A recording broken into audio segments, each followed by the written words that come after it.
Hello. All right, here I am, jumping right back into it. Without further ado, welcome to the War and Peace, the official Just One Thing DM War and Peace live stream. Last time, war. We were starting to get into the war bits. I'm trying to remember what was happening. Oh yes, that's right.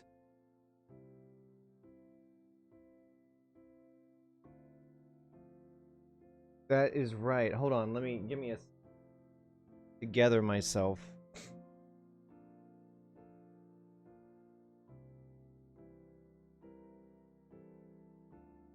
Boris was upset because Rostov is Rostov Boris?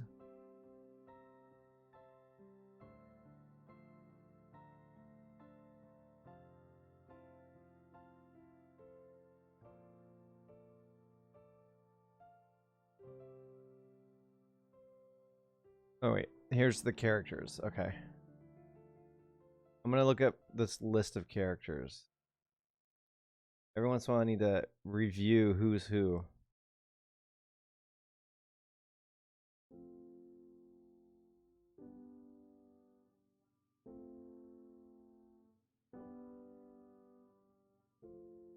Oh, no. Rostov is Nikolai. Nikolai Rostov.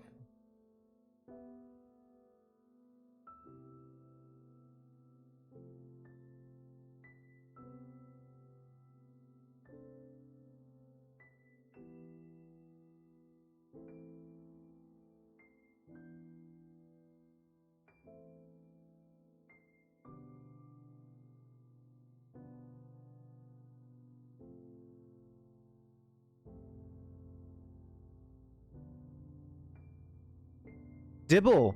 Hey, this is. Oh, I remember what I need to do. Y'all bear with me. Hey, Dibble. Casino just got home from her trip, so I'll be lurking. No worries. Glad to hear she made it back safe and sound. Thanks for the lurk. I remember now what I did last time to help with this, because my monitor's right over here, and so I just don't even see when writing message. I'll be right back.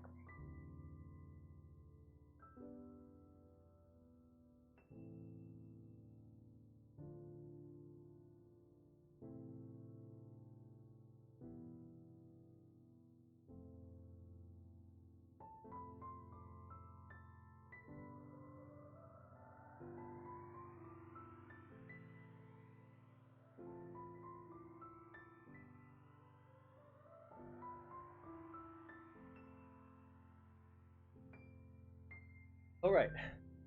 So Nikolai Rostov was the one who accused his commanding officer of stealing, or a officer, not his commanding officer, but a officer of stealing. So,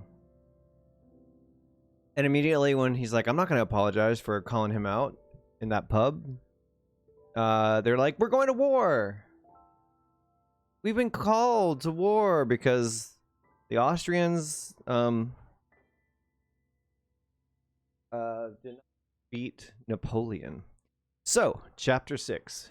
Kutuzov pulled back towards Vienna, destroying bridges behind him over the river Inn in Braunau and the river Traun in Linz. Traun? County? On the 23rd of October, the Russian troops crossed the river Inns.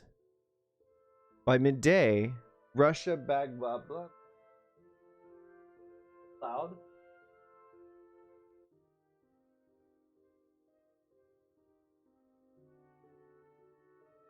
Let me know if this music is too loud.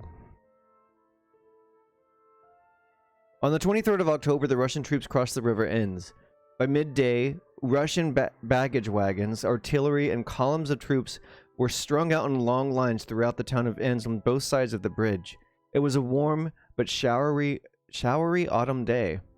The broad panorama that unfolded below the Russians' batteries guarding the bridge was sometimes closed off by a gossamer curtain of slanting rain, but then would spread itself out again in bright sunlight so that far-off objects could be seen clearly in the distance, glinting as if newly varnished.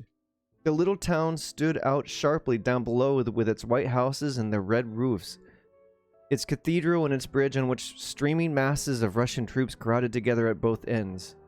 At a bend of the Danube, they could see ships, an island, and a castle in parkland surrounded by the waters of the Enns flowing into the Danube, and the Danube's own rocky, pine-covered left bank, with its mysterious green peaks and bluish gorges receding into the distance. The towers of a convent rose up out of the wild virgin pine forest, and straight ahead across the Enns, on a hill in the far distance, enemy troops could be seen riding on patrol.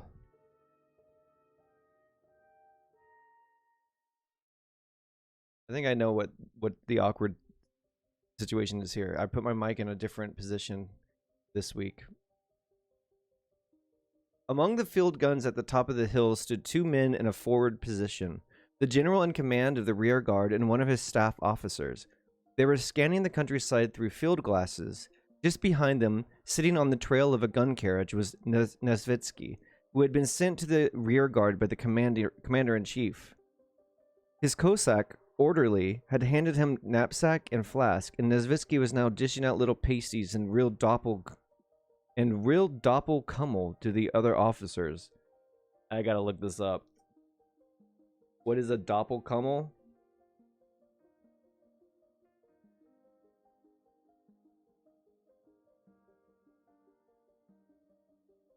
Doppelkummel.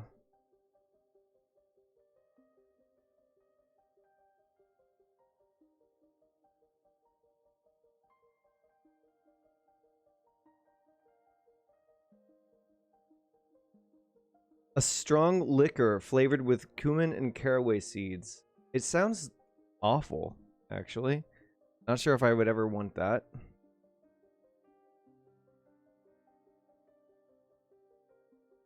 They circled around him, squatting down contentedly, some on their knees, some cross-legged Turkish fashion. That Austrian prince who built a castle here knew what he was doing. It's a magnificent spot. Why aren't you eating, gentlemen? Said Nesvitsky. I'm most grateful, Prince, answered one officer, delighted to be talking to a staff officer of such importance. Yes, it is a magnificent spot. We marched in past the park, and we saw a couple of deer, and the house is simply wonderful. Look over there, Prince, said someone else, hungry for another pasty, but too embarrassed to take one, and thus making a show of studying the countryside.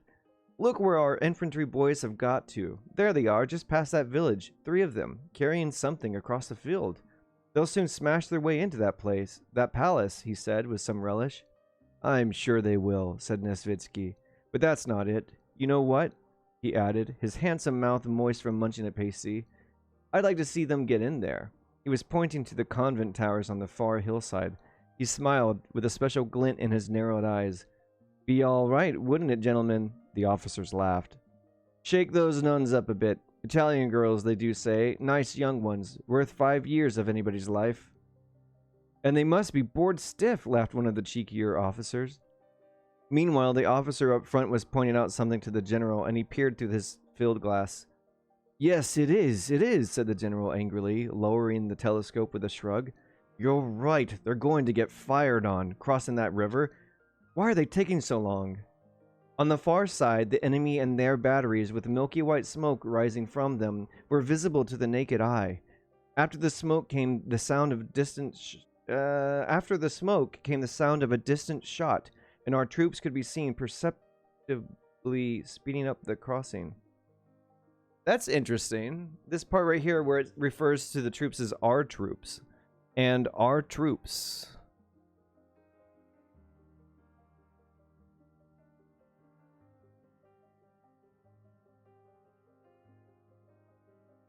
No one's speaking. It must be Tolstoy talking. Sir, would you like a bite of something? He asked. Nesvitsky got up slightly out of breath and went over to the general, smiling. Sir, would you like a bite of something? He asked. It's a bad business, said the general, without answering. Our men have taken too long. Shall I ride down there, your excellency? Said Nesvitsky. Yes, please do, said the general, going on to repeat an order that had already been given in detail. And tell the hussars they must cross last and then set fire to the bridge. I've already told them, and they must double check the kindling materials on the bridge.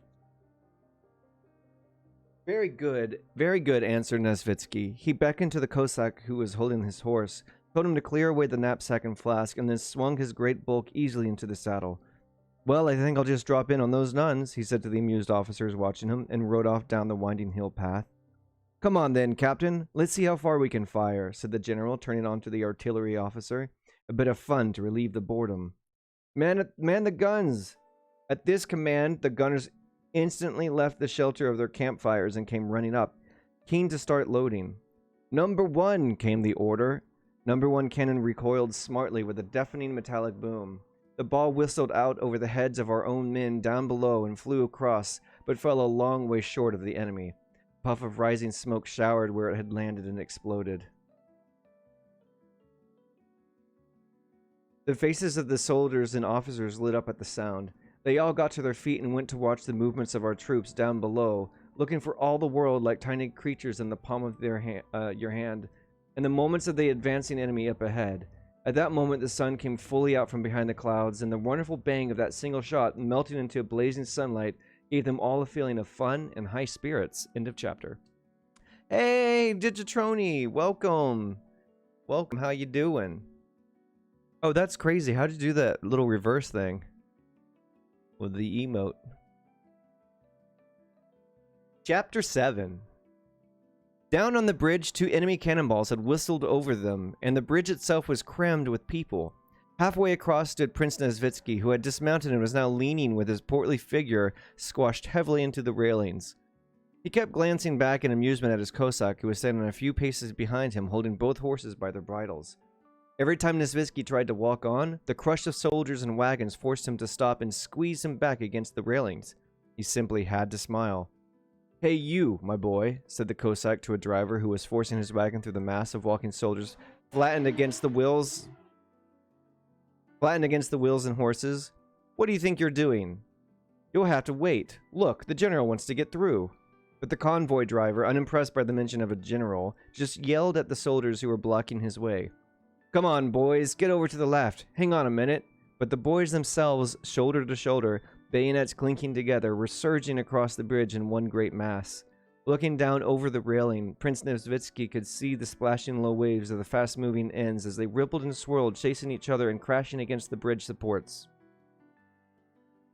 With the channel points. Nice. That's so cool. I'm glad to hear you're doing good. I'm doing well as well. Doing well.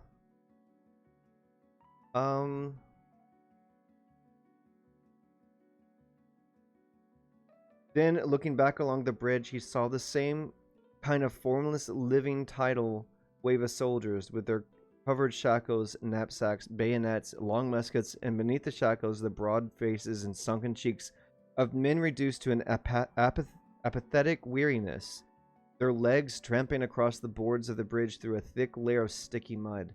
Sometimes amid the featureless waves of soldiers, like a fleck of white foam on the waves of the ends, an officer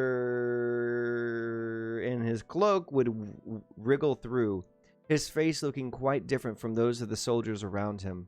Sometimes, like a splinter of wood borne on the current, an individual would be swirled across the bridge amid the waves of infantrymen, a hussar walking without his horse, an orderly, or a civilian. Sometimes a baggage wagon belonging to a company commander or some other officer would struggle across like a floating log, hemmed in on all sides, piled up high and draped with leather covers. "It's like a dam burst," said the Cossack, stopping helplessly. "Are there many more after you?" "Oh, must be a million," said a soldier in a torn coat, winking cheerfully as he disappeared from sight. Just behind him strode an old soldier. Yes, backseating is allowed during this reading. And by that, I mean when I stumble across a word or can't pronounce something, please phonetically spell it out for me in chat. Because, you know, English is my first language, but I also suck at it.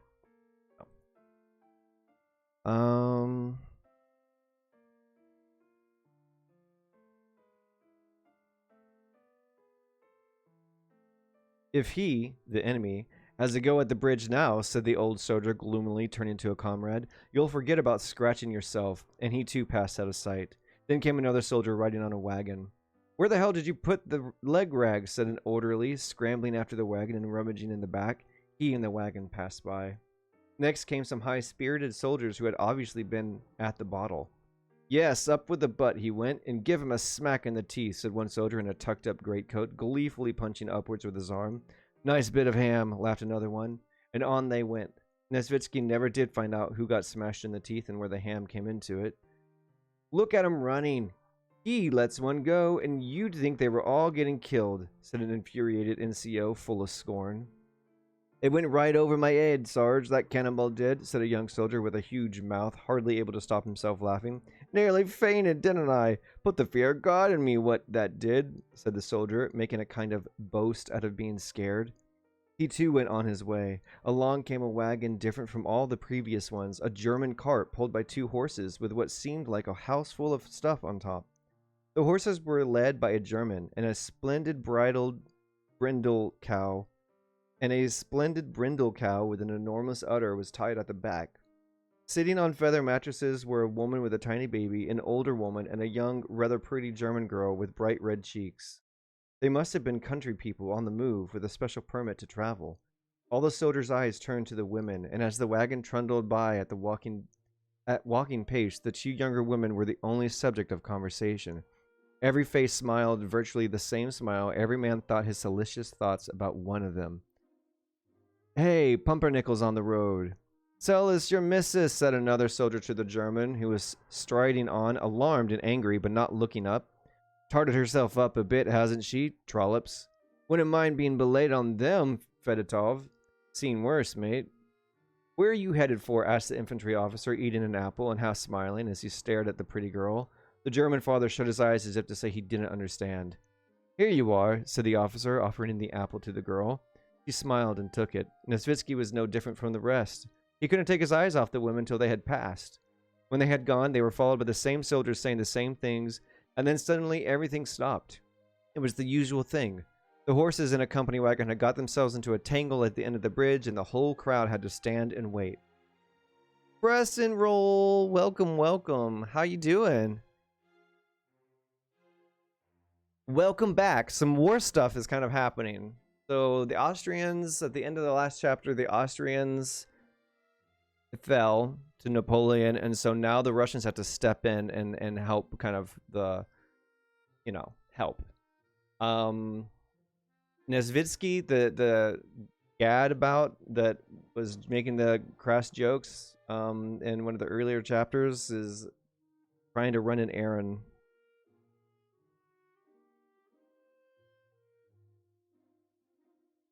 I'm going to try to remember.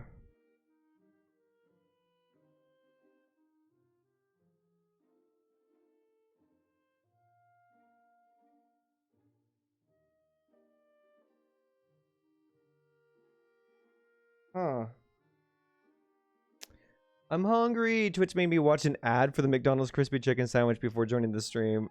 Ooh, wow. Okay. I guess I do have ads that play. Huh. Interesting. I didn't think that, but okay. I'm hungry too. I didn't eat dinner yet, so I might make this a more brief stream tonight and only read like a few chapters so I can go grab dinner. I'm sponsored by McDonald's, actually. Yes, McDonald's is sponsoring this War and Peace live reading. They figure they're gonna get like the real big bucks sponsoring me. Gonna get a lot of people that, craving their hamburgers after they listen to, War and Peace. Nothing makes me hungry for a hamburger and French fries than listening to Just One Thing's DM's War and Peace live read.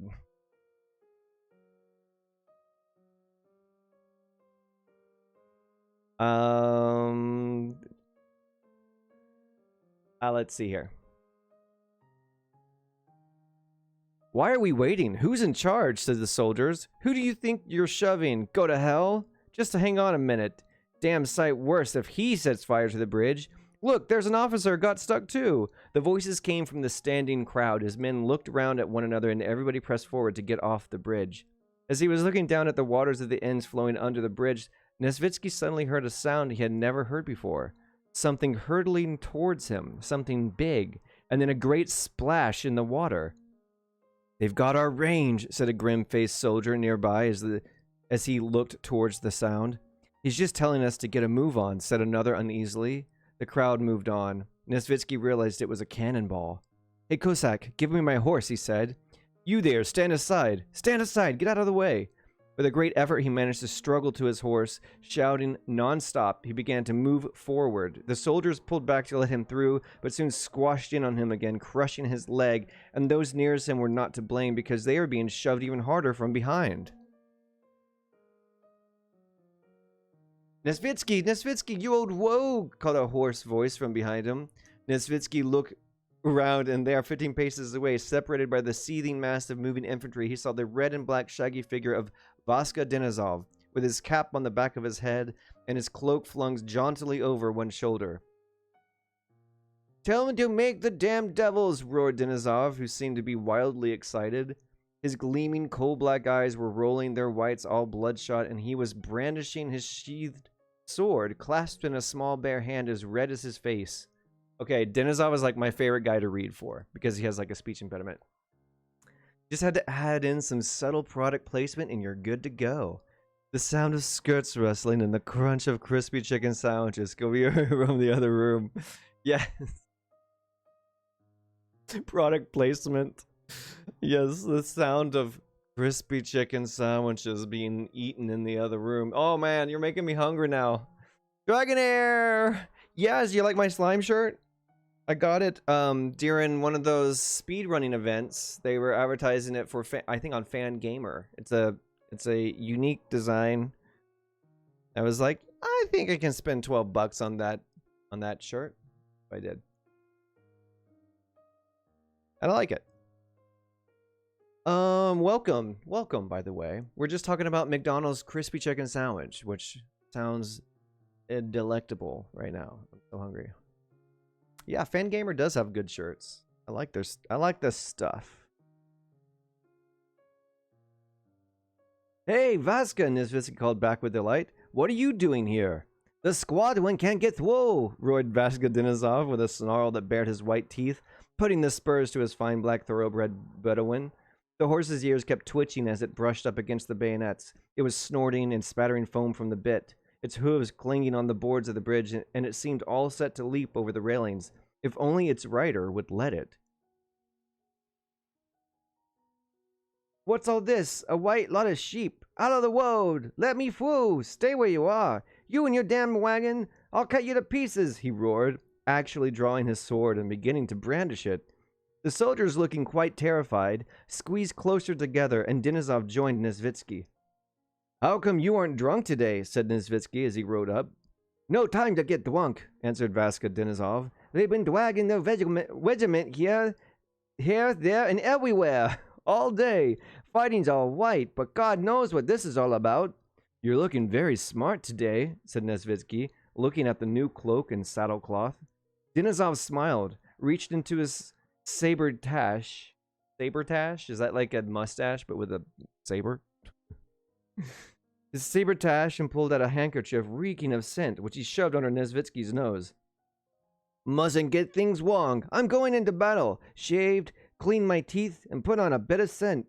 Nesvitsky's imposing figure, the presence alongside him of his Cossack, and Denisov's determination based on much sword-waving and lusty shouting, all of this produced so great an effect that they did manage to get through to the other end of the bridge and halt the infantry. There Nesvitsky found the colonel to whom he was to deliver the command. Mission completed, he set off to ride back. Having cleared the route, Denisov stopped at the bridge, casually reining in his mount, which was neighing to the other horses and stamping its hoof. He watched as his squadron came towards him. The hollow clang of hooves on the boards of the bridge sounded like lots of horses galloping, and the squadron rode four abreast, officers leading, across the bridge and onto the far bank.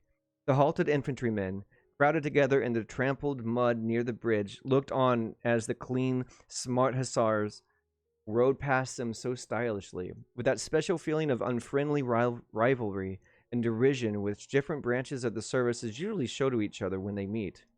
Pretty boys, aren't they? Do well in the circus.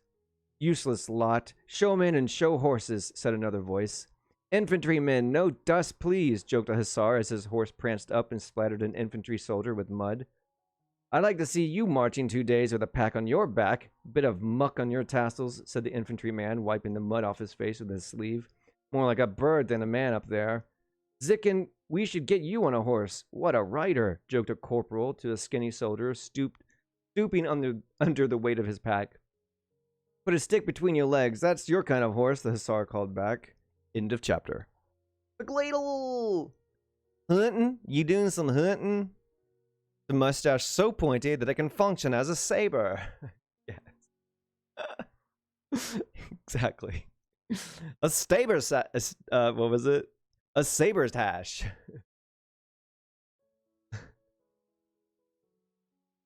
Maria Cat! Oh my gosh, you missed drunk stream last night, actually. we played Monster Hunter Rise. Drank a little bit too much, but we had fun. McLeodle carried us. Kevin and McLeodle carried all of us, and I was just like along for the ride. I was just glad to be invited. Maria, how's it going on a Monday? I rewatched most of yesterday's stream, McLeodle.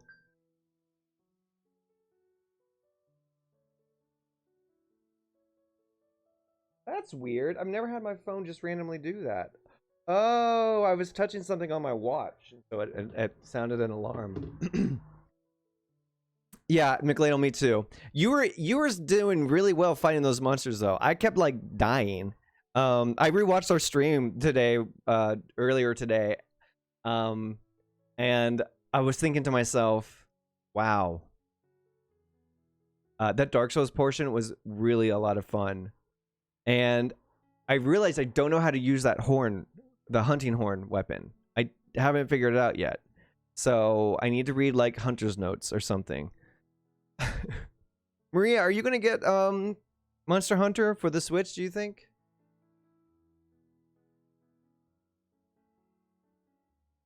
I think Kevin and I are going to be playing some more co-op later tonight.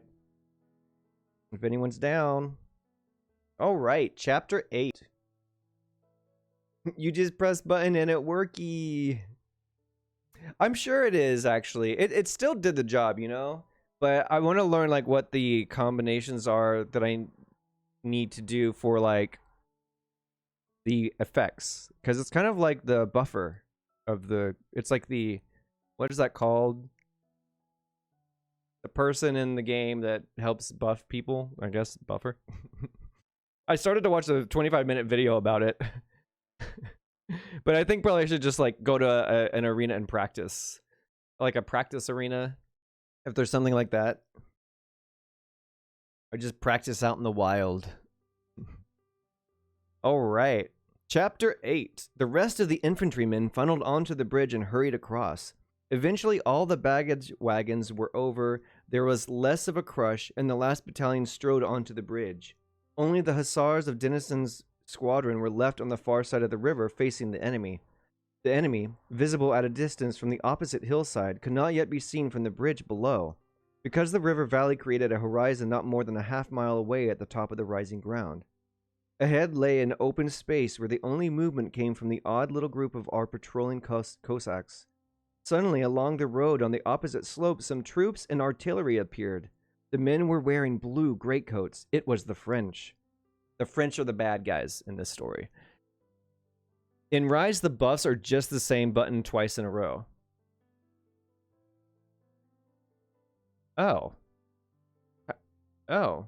Then why did a guy make a 25-minute long video about how to use the horns in battle?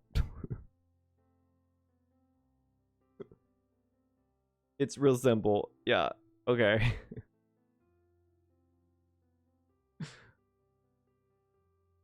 Digi, you should consider getting Monster Hunter Rise.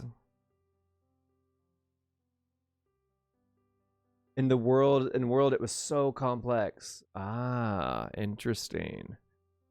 I'm kind of glad I'm playing Rise then, because I've heard so many people mention in their reviews that so many features have been added to Rise that they don't know if they could not have them in a Monster Hunter game going forward or not. I don't know. Or what am I trying to say?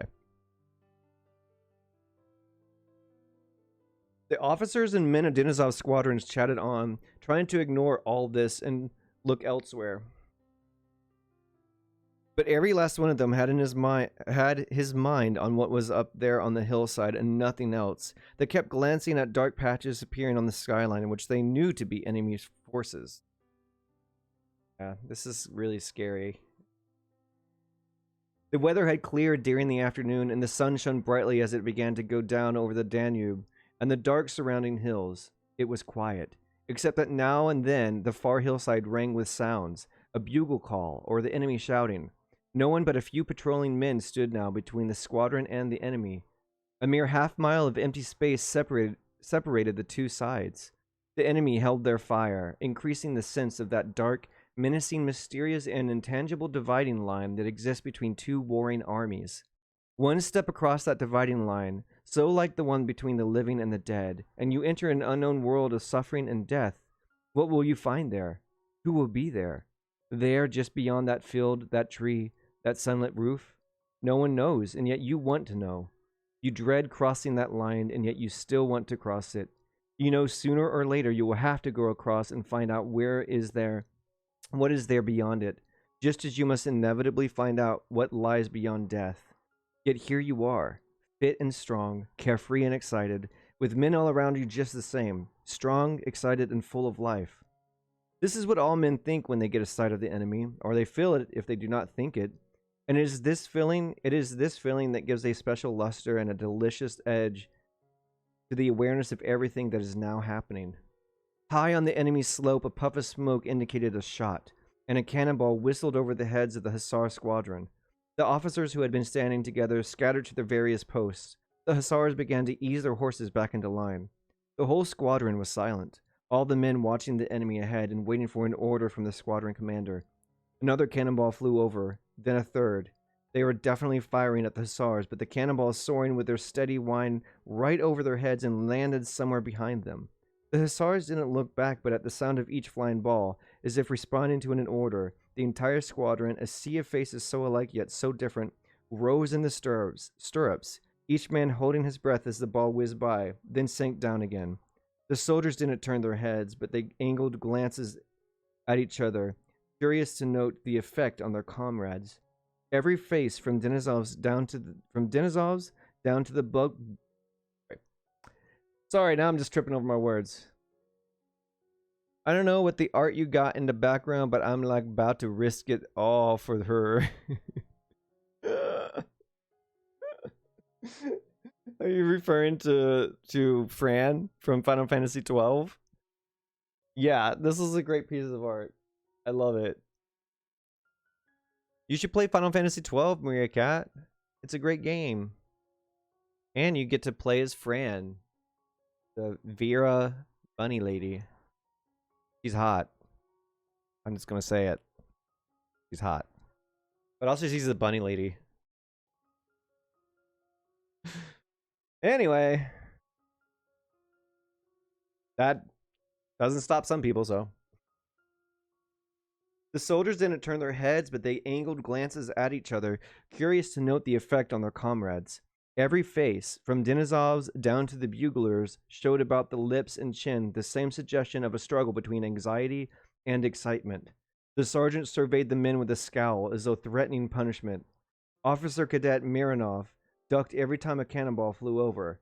Out on the left flank, Rostov on his little rook, a handsome mount despite the weakness in its legs, looked rather like a cheerful schoolboy appearing at a public examination which he knows he is going to pass with flying colors. He looked at them all coolly and closely, as though inviting them to notice how calm he was under fire. But despite his best efforts, even his face showed about the mouth that same suggestion of living through something new and dangerous. "Who's that bobbing up and down, Officer Cadet Milanov?" Oh, it's Denisov. Who's that bobbing up and down? Officer Cadet Milanov! That's not White! Watch me! Roared Denisov, unable to settle in one place and galloping up and down in front of the squadron.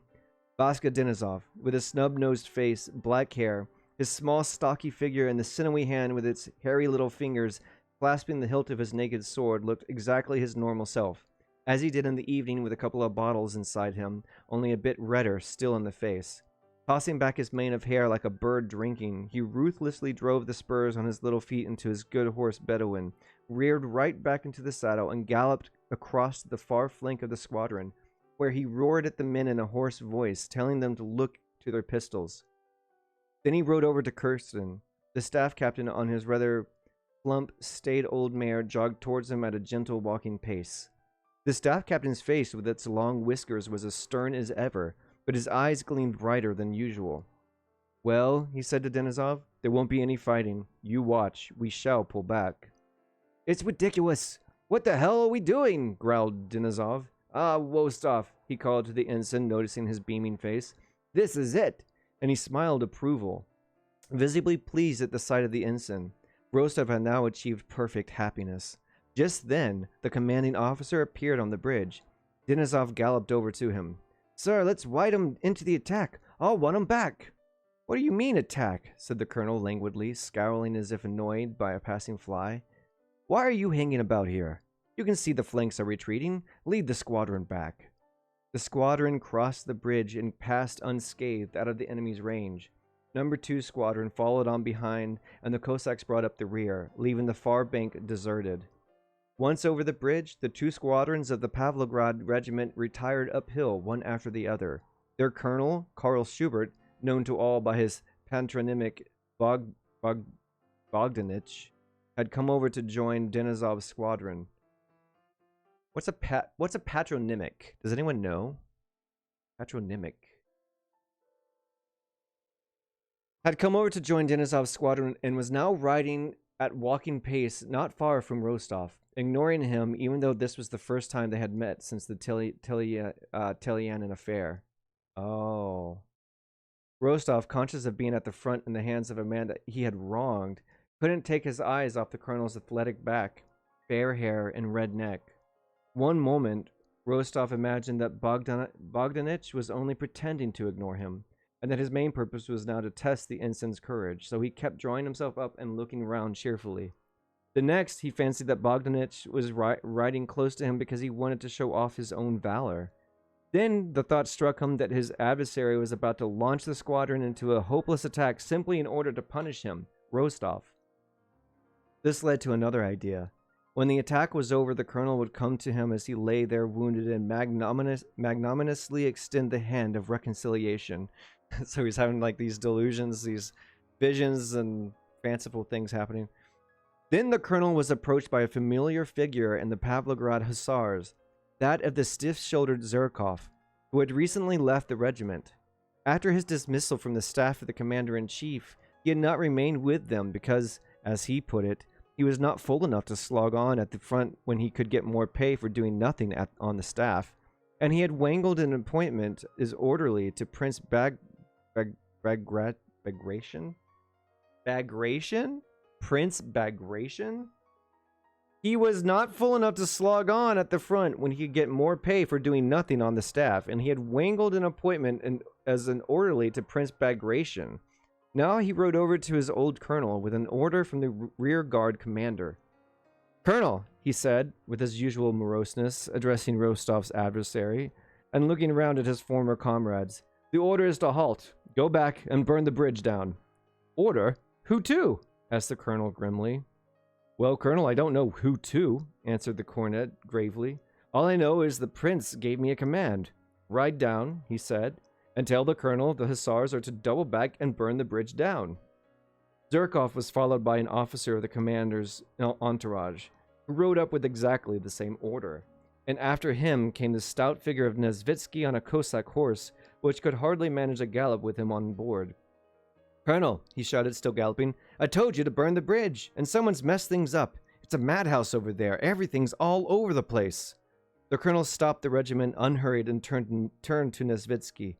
You You have tell me about the kindling, he said, but not about the burning. You never said a word. My good man, said Nesvitsky as he came to a halt, removed his cap, and passed a podgy hand over his sweaty hair. Was it really necessary to say burn the bridge when you were packing it with kindling materials? Don't you gut-man me, Mr. Staff Officer, said Schubert, his marked German accent worsening. You... Wait, are we gonna get Laconic Granny soon? I just know that that song's gonna pop up at the worst possible time. That song on the playlist, that's... What? I don't know.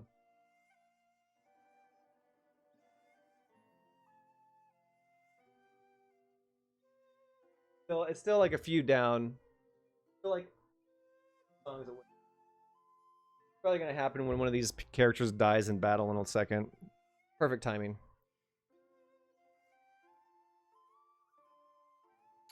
Don't you gutman me, Mr. Staff Officer, said Schubert, his marked German accent worsening.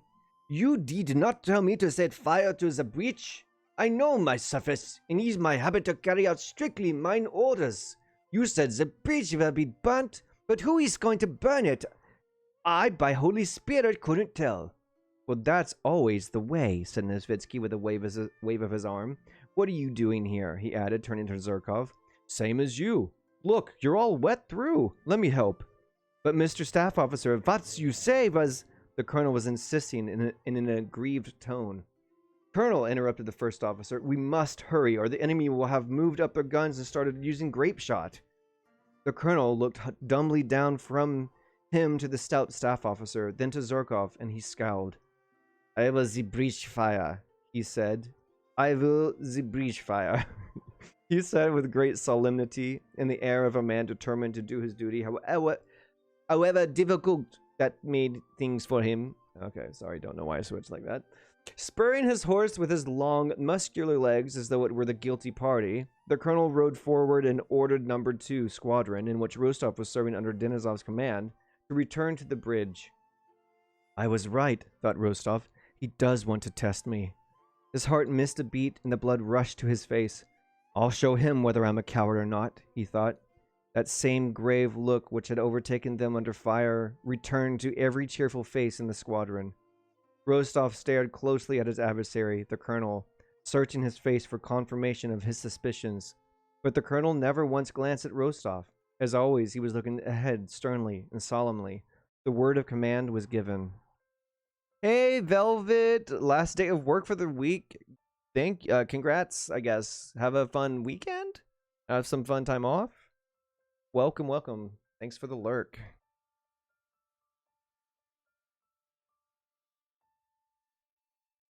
Come on, let's get on with it, said several voices around him.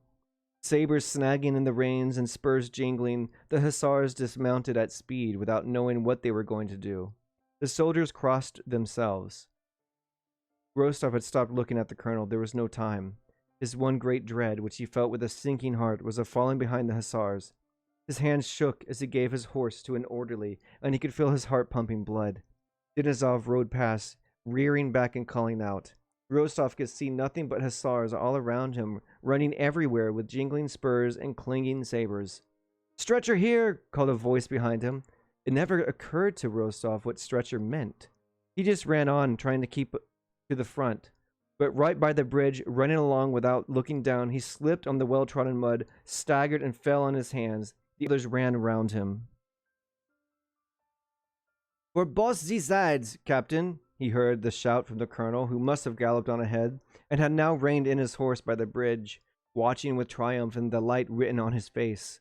Rostov wiped his muddy hands on his riding breeches and looked round at his adversary. He made as if to run on, with the idea that the further he could get, the better it would be. But Bogdanich, without recognizing him, or even looking at him, gave a shout. Who is middle of the bridge? On the right! Ensign, get back! He shouted furiously, rounding on Denisov, who had ridden with swaggering bravado onto the boards of the bridge. Why run the risk, Captain? You should dismount, said the colonel. If the bullet has your number on it, said Vaska Denisov, turning in the saddle.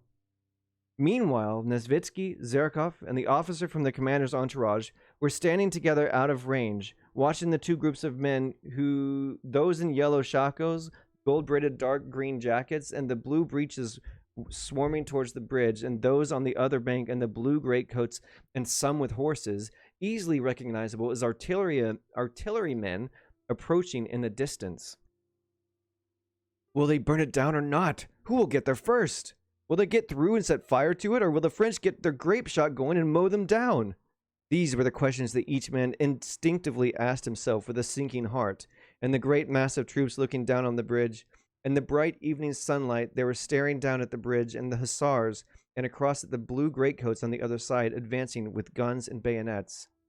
Ugh, the hussars are in for it, said Nesvitsky.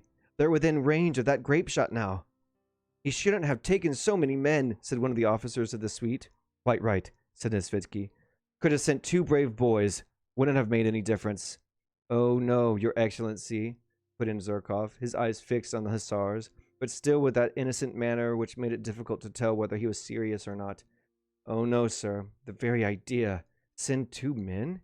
He wouldn't get the Vladimir medal and ribbon for that, would he? As things stand, if we get wiped out, he'll still be able to recommend the squadron for honors and go and collect a personal ribbon. Our good friend Bogdanich knows how things get done. Hey, exclaimed the first officer, here comes the grape shot. He pointed to the French guns, which had been taken down from the carriages and were being swiftly trundled into position. On the French side, smoke rose in puffs from the groups with cannons. 1, 2, 3, almost simultaneously, and just as the sound of the first shot reached them, a 4th puff rose up. 2 more bangs, one right after the other, then the 4th. Oh no, moaned Nesvitsky, clutching at the officer's arm as though in intense pain. Look, there's a man down! He's down! 2, I think. If I were the Tsar, I'd never go to war, said Nesvitsky, recoiling. The French cannons were swiftly reloaded. The blue-coated infantry were sprinting towards the bridge. More puffs of smoke rose at scattered intervals, and the grape shot sizzled, rattling down on the bridge. But this time Nesvitsky couldn't see what was happening at the bridge. Dense smoke rose from it. The hussars had done it. They had set fire to the bridge, and the French batteries were firing now, not to stop them, but just because the guns were there and they had someone to fire at. The French had managed 3 rounds of grape shot before the hussars got back to the men holding their horses. 2 were badly directed, and the shot flew over them high and wide, but the last volley fell right in the middle of the group of hussars, and 3 men were felled. Rostov, preoccupied by his relations with Bogdanich, had stepped onto the bridge without knowing what to do. There was no one to slash at with his sword, which was how he had always imagined a battle would go, and he couldn't contribute to the bridge burning because, unlike the other soldiers, he had forgotten to bring any straw. He was just standing there, looking around, when suddenly there was a great rattling sound on the bridge, like a scattering of nuts, and one of the hussars standing right next to him fell with a groan against the railing. Rostov ran to him along with the others. Again a voice called out, "Stretcher, here!" 4 men took hold of the hussar and started to lift him. "Oh, Jesus Christ, leave me alone!" screamed the wounded man, but they went ahead, lifted him and laid him on a stretcher. Nikolai Rostov turned away and began staring into the distance at the waters of the Danube, at the sky, at the sun, as if he were looking for something. How lovely that sky looked. How blue and calm and deep. Oh, the brightness and magnificence of that setting sun. The warm glow of the water on the far Danube. Even lovelier were the distant hills that shone so blue beyond the Danube. The convent, the mysterious gorges, the pine woods misted over to their tops. Everything so calm and happy. I would ask for nothing in the world if only I could be there, thought Rostov. In me, only in me, and that sunshine, there is so much happiness, and here, all this groaning and agony, this feeling of dread, all the uncertainty, this rushing about. There they are, shouting again, everybody's running back somewhere, and I'm running too, and here is death, hanging over me, all around me. One flash, and I'll never see that sunshine, that water, that mountain gorge ever again.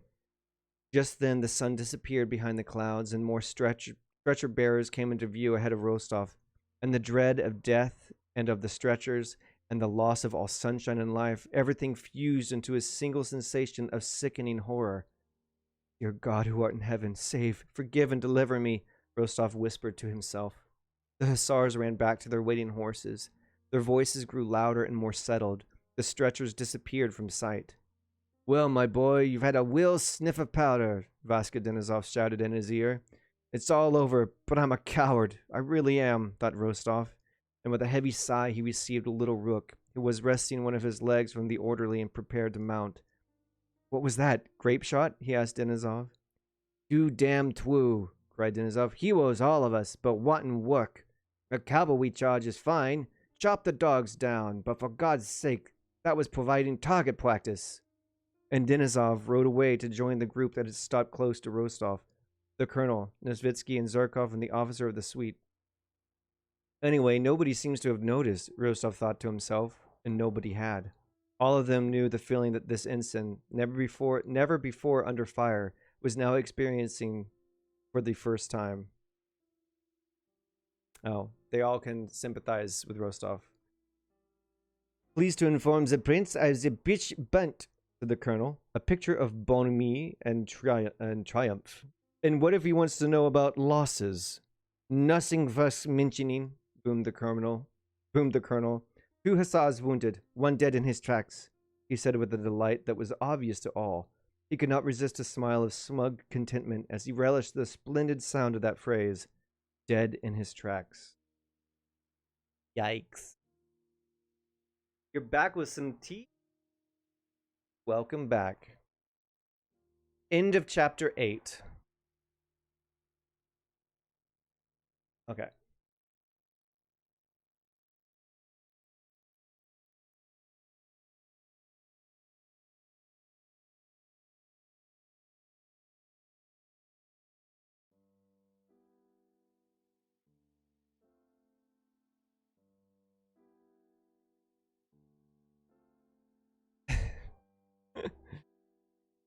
Let's see here. How much further do I want to read today? Actually, I think I'm just going to end it. Sorry, you just got back with your tea, Digi, but I didn't feel like going too long today anyway. Oh gosh, look. We're doing pretty good. We're going to finish this book by the end of the... I hope we finish this book by the end of the summer. Right? Wouldn't that be nice?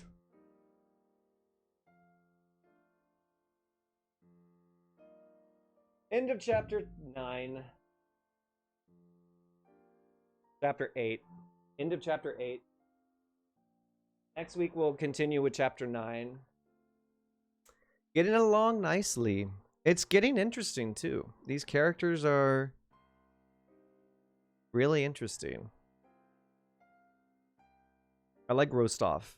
I like Nikolai Rostov. Anyways, y'all, thank you so much. We didn't make it to Laconic Granny. That's okay. Here, I'll play Laconic. Probably the only.